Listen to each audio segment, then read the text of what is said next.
Alright guys, welcome back to the channel. Thank you for checking the video out. Today we have more PlayStation news, rumors, and leaks to go over and cover. So we're going to get right into these topics here, starting with Dead Space Remake. We now have an update when it comes to the different graphics modes that we can expect to get on the PlayStation 5 version. This is looking at the official Dead Space Twitter account, where they say, looking for Dead Space specifications, we've got you covered. Console players have the option to choose between two graphics modes. Quality, which will run at 30 FPS at 4K resolution with ray tracing, and performance, which will run at 60 frames per second at 2K with no ray tracing, or 1440p. And then they obviously continue to talk about PC specifications, but I'm assuming that the majority of you listening to this will be playing this on PS5 if you're planning on picking it up. This is also going to be available, these graphics modes, that is, on the Xbox Series X version as well. So I wanted to give you this update. This is a game that, as I've told you a few times now, I'm really looking forward to. And so for anybody who is planning to pick this game up, which mode are you going to play it in? At the quality mode, 30 FPS 4K with ray tracing, or the performance mode at 60 FPS 1440p with no ray tracing? Let me know down below. Moving on from that, we have a significant update to the Microsoft Activision Blizzard acquisition situation, where now both Google and NVIDIA join Sony in expressing concerns to the FTC. This is reading from PlayStation Universe, where they say Sony has been leading the charge in trying to argue that Microsoft's proposed acquisition of Activision Blizzard is anti-competitive and should be blocked. Now, however, it's not alone, as NVIDIA and Google have also stepped up to express concerns of their own to the FTC. A new report from Bloomberg reveals that the two companies have brought their worries to the FTC, specifically around how this deal could give Microsoft an unfair advantage with regards to cloud gaming. Good news for those hopeful at Sony that this deal won't go through. However, we don't really know the extent to which either Google or NVIDIA argued for the merger to be blocked. According to the report, NVIDIA wasn't even saying that it was opposed to the acquisition, just voicing its own concerns about, quote, the need for equal and open access to game titles, end quote. It seems like more obstacles are being put in the way of this deal going through, but Microsoft is still the massive tech giant it is, and it wouldn't be the first time it's gotten a deal through with the FTC trying to block it. So that's the thing with this. This does certainly help Sony's position here by making it clear that they're just trying to block it and make sure it doesn't go through. We don't know what Google thinks here. Apparently, NVIDIA isn't necessarily opposed to it being blocked, as it says here, but it doesn't explain whether or not Google is kind of taking that same stance, or if Google is maybe in the same corner with Sony, basically just saying, we don't think this should happen, we don't think this should go through. So, this is going to be something that continues on for some time, but I thought that this was important enough to just make everybody aware of. Moving on to the next topic, though, we have a small update for Forspoken, which is coming out in just a few weeks now. PlayStation Game Size over on Twitter has revealed the download size of this game if you're planning to pick it up for PS5. It's coming in at 87.275 gigabytes.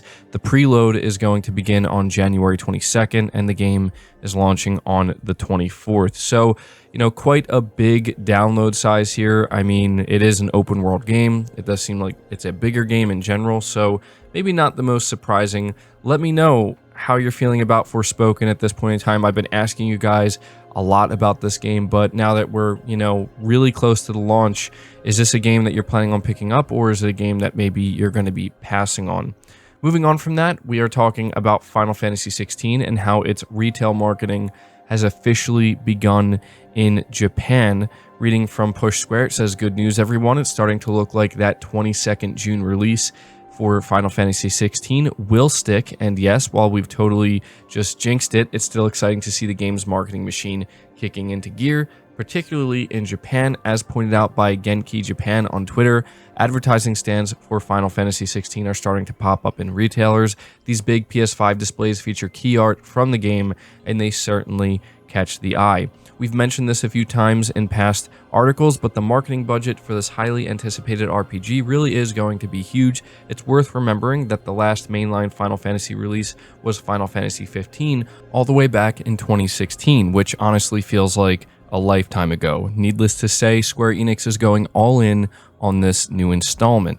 So this isn't necessarily a big news story, but I think it's good to see this because it does confirm that the June release date is not going to get delayed, or at least it's incredibly unlikely at this point that this game would get delayed.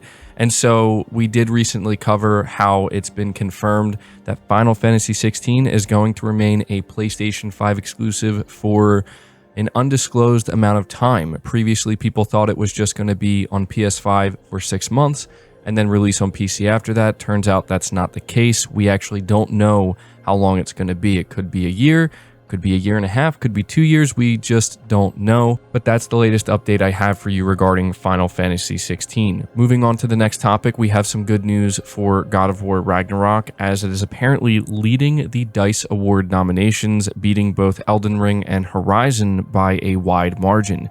Reading from WCCF Tech, the nominations for the annual DICE Awards have been announced, and while some familiar names top the list, they aren't necessarily in the order we're accustomed to.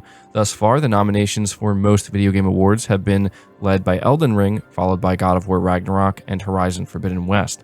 But the DICE Awards are doing things the other way around. God of War Ragnarok has snagged 12 nominations, followed by 8 for Horizon Forbidden West and 7 for Elden Ring. The DICE Awards, which are organized by the Academy of Interactive Arts and Sciences, are different than some other gaming awards, as they reflect what the gaming industry, rather than critics or fans, think the best games of the year are. Perhaps the many nods for God of War Ragnarok shouldn't be a surprise, as the last game in the series cleaned up at the 2019 DICE Awards. Now, this is why I wanted to cover this, because obviously we talk about Game of the Year each year, and it just happened in December. Elden Ring won, and obviously we've seen Sony win Game of the Year at Jeff Keighley's show a few times. But the DICE Awards are particularly important because, as it says here, these are the awards that are coming from actual developers. This is what matters most to development teams and studios, and it is certainly, I think, telling to see God of War Ragnarok at the top here. And what's even more interesting than that to me is the fact that Horizon is actually ahead of Elden Ring as well, even if it's just by 1 nomination. But still, Elden Ring getting 7 nominations is still very impressive. So, looking at this, it's clear that developers are very much impressed by what God of War Ragnarok has achieved. And one last thing I want to say here before moving on when it comes to the DICE Awards, when we look at PlayStation Studios and we see just how much talent resides at each of these studios and how they continue to grow and expand, it's times like this and awards like this that actually attract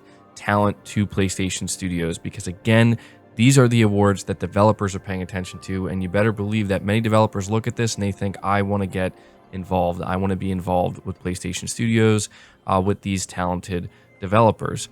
So let me know your thoughts on that. Moving to the next topic, though, we have an update on both the Last of Us HBO series as well as the upcoming Last of Us multiplayer game.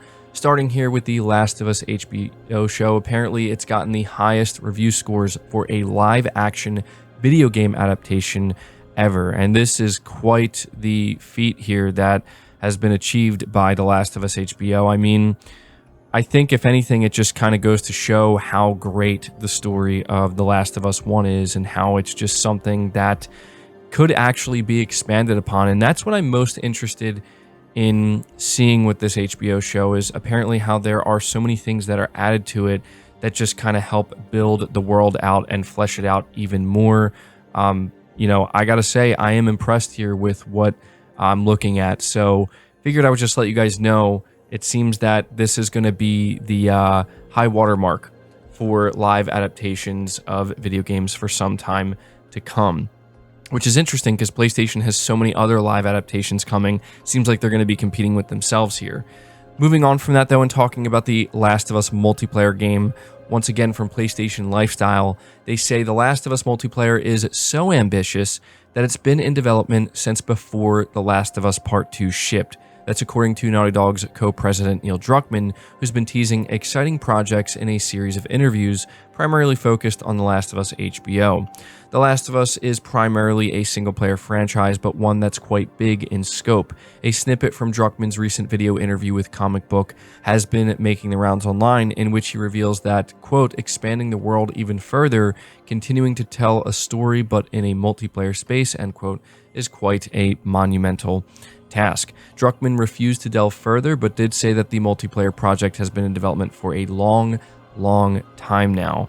And from the sounds of things, Naughty Dog does plan to show something off this year, which has been confirmed.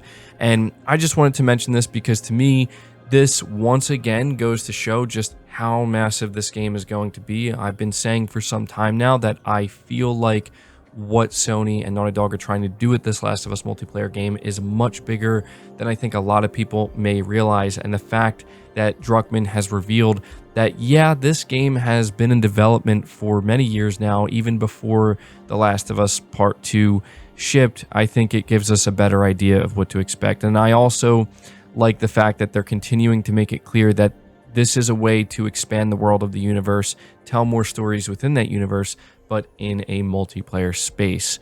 So let me know your thoughts on that. Moving on to the final topic here, we have a small but I think significant update to the Metal Gear Solid Remake rumor. Now, we originally heard of this rumor quite a while back, but it's been some time since we heard about it. The latest update we got was in December from a website that goes by Arena Juegans, who came out and said that their source has told them the Metal Gear Solid Remake is real, it's a PlayStation 5 exclusive, and it's going to be announced in the not too distant future. And we, kind of trusted this because this website has been accurate with PlayStation leaks before, mainly regarding PS Plus, so it's hard to say if they actually, have a good source here with this, but they did provide an update on the article where they say, update, the same source that previously gave us this information reiterates that the announcement will be made in the future and not necessarily at the Game Awards. They say this in the article because the original article mentions the Game Awards. They continue by saying the announcement of Metal Gear Solid Remake should occur before May 2023, and they seem to be implying that it's going to be in the first couple of months of the year, specifically looking at February and March. Now, to me, this is worth paying attention to because we just got done talking about a rumor that claims Sony is planning on hosting stated plays in February, March, and May.